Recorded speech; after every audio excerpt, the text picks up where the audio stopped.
Agora nós vamos falar dos sons das letras, né? Já que no alfabeto em Ngatu não temos todas as letras que tem no português. Por exemplo, Y vai ter som de I, né? Toda vez que tiver Y eu vou ter o som de I, da letra I. Nós não vamos ter a letra C em Ngatu, ela é substituída pela letra K. Tá? O som do G, a letra G, ela vai ser sempre como o som de Gui, como se fosse em guitarra, no caso, Gui. Ainda que ela esteja, o G e o I, eu vou pronunciar Gui.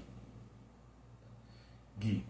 E o som de R, ele vai sempre ser como um som em arara, arara. Mesmo que ele esteja no início da frase, esteja no meio da palavra, aonde ele estiver, ele vai ter sempre esse som ra, ra, ra, arara, nesse sentido. Tá? Então, toda vez que aparecer a letra R, você vai saber que tem esse som. Né? Não é como em português que você fala diretamente rato. Se fosse em Ngatu, você ia falar rato. Tá? Esses são algumas dos sons que você vai pronunciar para você entender que tem essa diferença, né?